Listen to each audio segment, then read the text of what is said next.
Welcome to this week's After Church Tea Time. I'm Rachel. I've got Andy and Nikki with me. And this week we're going to be talking about focusing on yourself.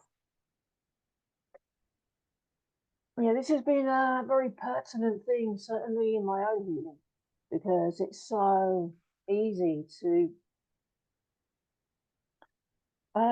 get too caught up in what's happening on the outside and not going in enough. Many twin flame talkers talk about going within, but none of them, I think there's one of them that actually made it clear how much you do have to go within, how deep you have to go within yourself. And it's very easy to get distracted in things that are not going to help you on your journey, that are not going to help you manifest your union. Even things like synchronicities and signs and repeating numbers.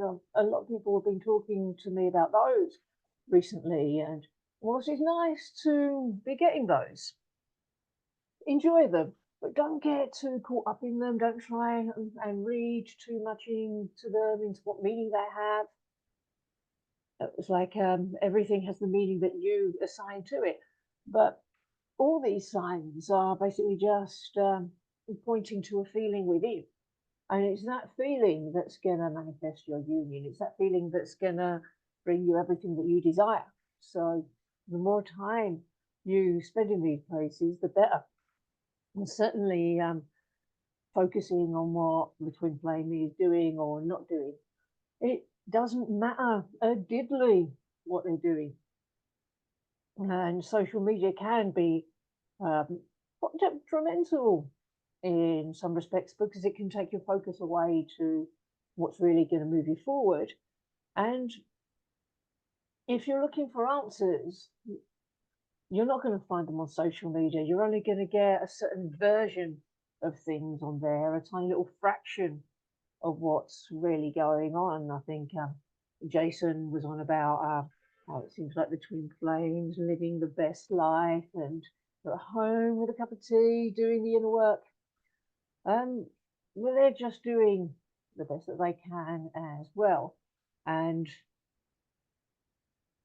and what they're putting on Facebook isn't a true indicator of what they're going through either, because it has to be, they have to be going through something pretty similar to what you are in any given moment in their own way. It might not look the same.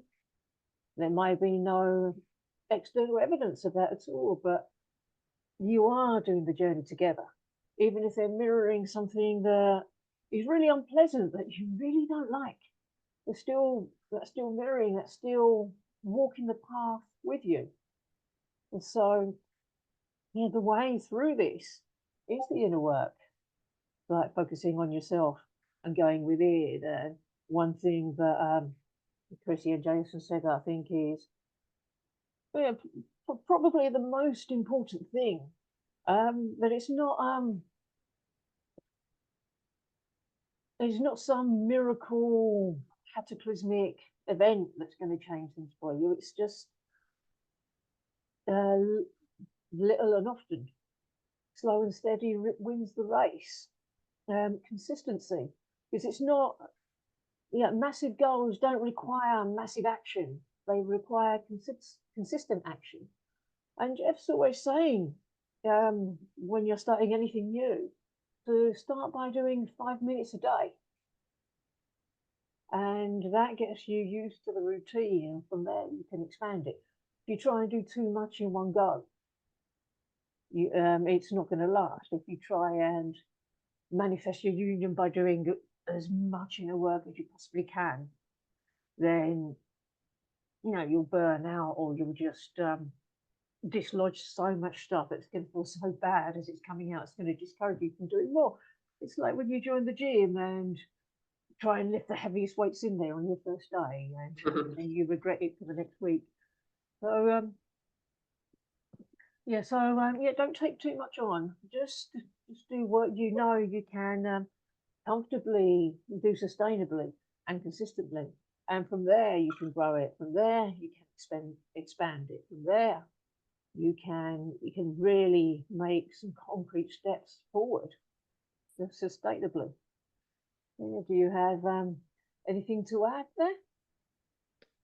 Yeah, I agree with everything that you said, that it's about consistent work. It's not about I do a lot of work to get a result, but it's about also what I feel is about feeling good right now. Because in the twin flame journey, your twin flame, as you said, might be doing something else that you don't agree with and that may trigger you, but the most important thing is for you to ground in your feelings and how you feel about that. Because at the end of the day, it's your feelings. It's not about what they're doing. They're just mirroring that, how you feel about yourself. And consistent action comes by sitting with God, and by being present with your feelings and honestly taking a look at how you feel about stuff. And the consistent work happens when you actually move through those feelings. And it's not about moving through those feelings to get the result, but it's about feeling good. And as you feel good, you become your vibration goes higher and you become more attractive as a person as well. And that attracts your twin flame. So, yeah, I agree with what you said. Do you have anything to add? Yeah, like in general from the sermon, what I got like as a very big reminder is that the journey is all about us and not how other people feel and what other people think. It's not about making other people feel good. It's about our own relationship with God, and that has to be like the core of the journey. And also like being disciplined in a way of um, I remember like Chrissy saying that, okay, you wake up in the morning, what is your routine? How are you taking care of yourself? What are you giving to yourself first? Just like really establishing a foundation that is consistent and it can give to you all the time so you can grow and like not living kind of in chaos. And what I got from this is that it is a spiritual journey, but it's very physical at the same time. And it's like a reminder that I personally have to constantly remind myself, and like have kind of like a list of stuff that okay, I have to take care of this, take care of myself in this way and this way and this way. And it comes from being like very spiritual, like loving the spiritual energy in a way. But the journey also asks us to ground, and this is why I believe personally we've chosen this journey specifically because it's about living on earth and like having this relationship with the material as well. Mhm. So Yeah, and what is you touched on a very good point there about grounding. We kind of manifest that good feeling that we go inside and kind of work through our bad feelings to arrive to the good feeling. We then manifest that good feeling outwardly. And that's a beautiful thing about like taking action and doing stuff because when you feel good, the action that you're taking is coming from a peaceful place and a good place, and you're a co-creator and you co-create with God amazing things by that good feeling because you are actually very present and peaceful with uh, your vision and what you want to achieve and your goals and where you want to go. But you cannot really get clear on that if you're taking action from a bad place, which usually happens when you don't kind of apply self-care for yourself to sit on your feelings and get clear about what you're feeling bad about. yeah, I agree. Like that's why it's a very specific energy when you're leaking your energy somewhere. And like you have to be very honest with yourself that okay, maybe I'm doing that there, you know.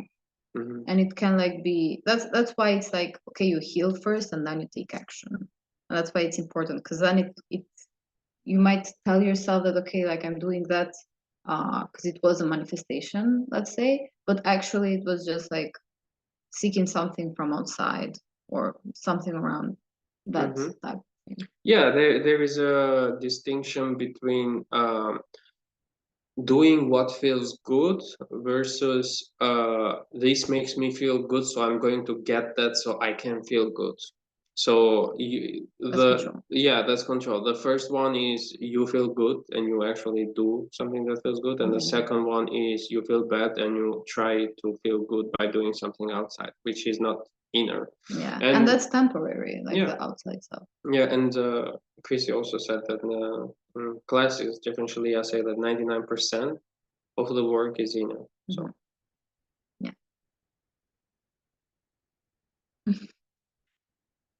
Yes, I believe it was 99% inner work, 1% inspired action. Yes. Yeah, and and the inner work is about building a firm foundation. And this is what it's like when you begin the journey. You want to go to the top of your skyscraper, but it hasn't been built yet, and so the first thing you have to do is dig down, because digging the foundations of that skyscraper, and you go down like there, and it's the mucky part of the journey. It's probably the least pleasant bit, because you got to dig down, and like there's mud, there's sewage pipes, but they all have to be there, because your beautiful fireplace and wallpaper won't last long if it hasn't got a good foundation. And the more grander the building, the deeper and the more foundations it needs. And so throughout your journey, you never stop working on the foundation. You have to keep maintaining the foundation.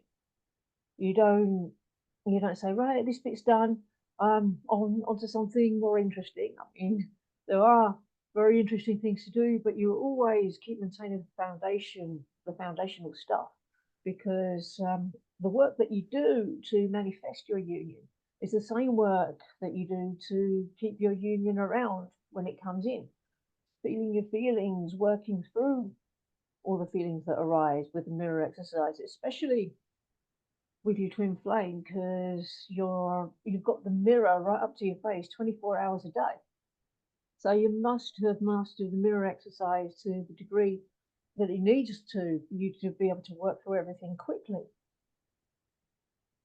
or swiftly and effectively with your twin flame there. Otherwise, it wouldn't be compassionate to be together. There's quite a few unions that did come together and they thought they'd earned it. They go off in their honeymoon period and stop doing the work, and basically partied their way back into separation. By that created a backlog of spiritual work. I mean, by starting to do the spiritual work again, they can bring the union back together, and some unions did, others didn't. Others just gave up and didn't clear the block that was there. So really, you want to be doing this journey once and do it properly. So it's worth taking your time.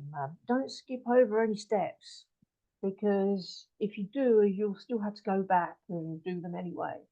So it's a lot less stressful to get the job done properly first time around. And it's about moving through your feelings and feeling good now. And with the mirror exercise, there is something you must remember when you're doing the mirror exercise, which is very important. When you're doing it, don't do it with the intention of solving the problem, whatever it is. Do it with the intention of feeling good now, because you deserve to feel good now. Because if you do the work for the result, that actually slows everything down and creates expectations. And then when you do have expectations, then you'll always be disappointed. So you're not doing this to control the journey, nor control what your twin flame's doing. You're doing it for yourself in this moment. You can't control what your twin flame's up to anyway. I mean, anybody who's tried soon found a very unpleasant end to that storyline. So that's focusing outside of yourself, is focusing on them So bring the focus back to you. They're doing something you don't like. How do you feel about that? Work through that. That's pretty much the nuts and bolts of it. It's pretty straightforward. And don't worry how your twin flame perceives you either. Even if they have an upset, their upset is theirs to work through. I mean, if it affects your state of mind in any way, then you work through that bit yourself. But you've got your piece to do, and they have their piece. And yeah, that brings us on to the piece about worrying about what other people think. It doesn't matter what they think after you've attained full enlightenment or perfect union. You'll be glad that you didn't allow your journey to be disrupted because you were worried about what other people think. No, best to just focus on your spiritual work and get to where you want to be, because then you'll be much better able to help others and invite them to choose the same for themselves. And self-care. You do the healing first. Yes, definitely. Every time you act or actions of body, speech, or mind, are you acting from a place of peace, acting from a place that's healed, or are you acting from a place of upset? Because if you communicate with your twin flame from a place of upset, it's not going to go well. So if you're planning on reaching out to them, do your healing first. That way always works best.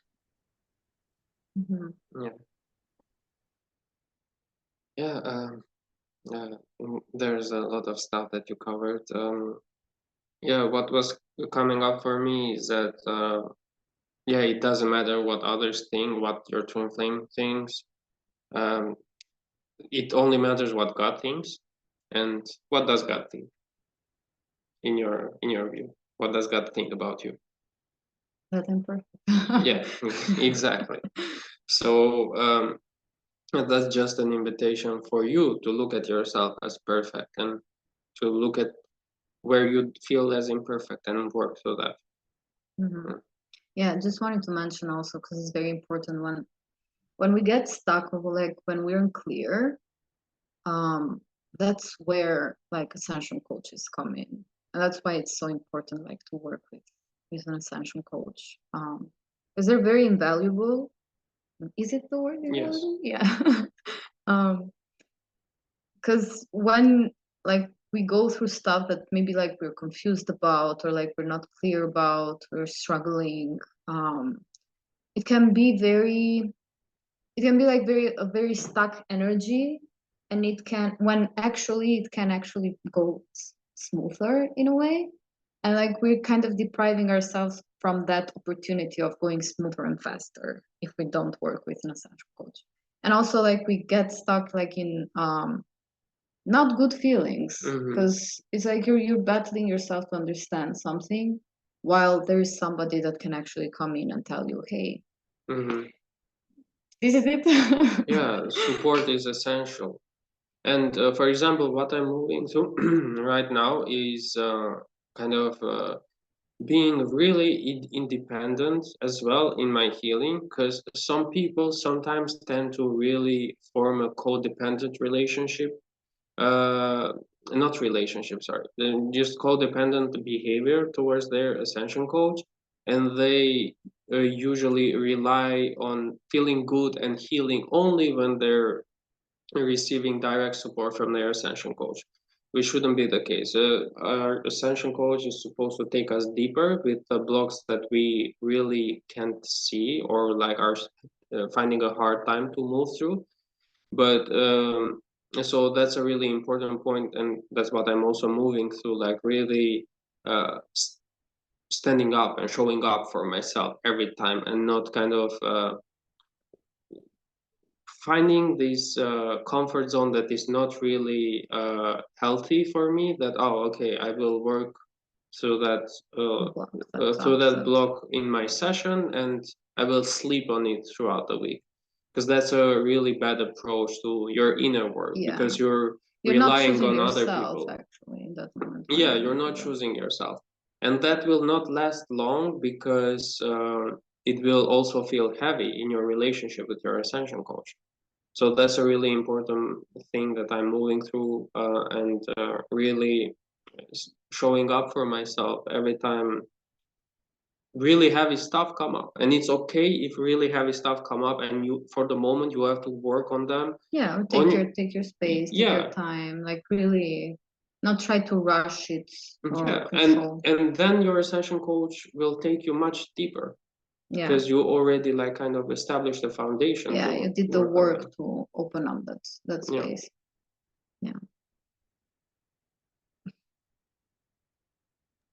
Yeah, I certainly agree with that. So the best way to use one's Ascension coach is to have your daily practice of the mirror exercise, and then when your session comes round, to use that opportunity with your coach to go much deeper, and because you're paving the way for more depth and deeper healing with what you've done already during the week. Certainly, I mean, I worked through things during the week, and then I brought them up with my coach, and I was able to really feel the benefits of what I'd already done, and that gave me like a platform or a springboard to go much higher, much deeper with my coach. And so, yeah, good solid healing was happening, and that is the relationship that you want with your coach. I mean, if the relationship becomes codependent, then it's the coach's job to set a boundary or give some discipline, because the purpose of that relationship is to heal, not go back into old patterns. It's there to break old patterns. Even if things come up that are upsetting, it's all part of the healing process. So move through it. And remember, on what you said at the beginning, like how does God see you? Yeah, it's important to see how God sees. See the divinity in everyone. Imagine everyone around you as enlightened beings. Now, it's not just in unionism. In many religions, they recommend that because that accelerates your own enlightenment. And see everybody around you with their twin flames. That's a very powerful practice as well. And talking of powerful practice, I only recently realized what a powerful practice it is to maintain your faith during times of uncertainty. I mean, that on its own will give you so much spiritual strength and will get you through any challenge. So it's always, so faith is always a really good one to work on. You do need stupendous amounts of faith on this journey, because you can't see what's going on, you can't see what your twin flame's really doing or what they're thinking, but it's okay. It's that way for a reason. If it would benefit us to see more of the picture, then God would show us. So just accept that we can't see the full picture, and just remember that God does, and God knows what He's doing. Perhaps if you're having trouble trusting God's divine plan, it's time to work on strengthening your trust in God as well as faith, bringing in feelings of safety, so that you feel safe trusting God's divine plan. What did Shaleia say? But she needn't have worried. God has never once disappointed her. Yeah, God doesn't disappoint. It's not who God is. Whatever you're imagining is in store for you. God has something immeasurably better for you. It's way beyond the limits of our imagination, so it's safe to trust here. Yeah, I love that. That's so true. Yeah, like sometimes I feel like we have expectations in a way, or like a vision, not expectations, but maybe like a vision of what we would like or we want, like in the future, what we want to build. But when, like, every time that I've seen personally, God always like over, how do you say, like expands that expectations. It's like he gives more always. It's like yeah. How I would he, say it is that God knows your heart better than you do, and you may have like the desires in your heart, and God put them in there. But those desires sometimes are just a lock to open even bigger desires that you even didn't know they were there. or that you needed something specific. That you need it. And by the inner work, we are able to kind of uncover those treasures and those desires within ourselves that we didn't even know were there. And that's kind of the path of self-discovery as well, because you discover yourself and who you are, get to know yourself better. And by getting to know yourself better, you even change your mind. I would say sometimes you desire something, and God has put that desire for you to follow a certain path that leads you somewhere. It's just like a false twin flame experience, right? And you follow that desire, and you uncover at the end of the road that, okay, I arrived where I wanted, but actually I desire this other thing. Yeah, and I didn't actually want it. So it's clarity. You still got the gift. Yeah, you still got the gift. It was the gift of clarity. Yeah, exactly. And like a redirection. So that's why I love teaching of union, because it's like the main thing that the teaching of union is about exploration. Like you have to explore, you have to see what do you want, what is it that you actually desire, and like you get clarity by exploring, and it's good. Yes.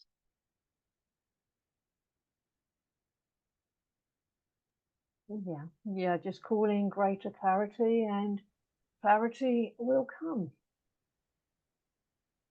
It feels like this session is winding down a little bit. Are you feeling complete? Yeah, Yeah, me too. I'm feeling complete as well. Okay, so if you're interested in tithing or perhaps making a donation, please visit unionism.org. And on that note, goodbye, God bless, and we'll see you very soon. Bye-bye. Thank you. Bye-bye. Bye.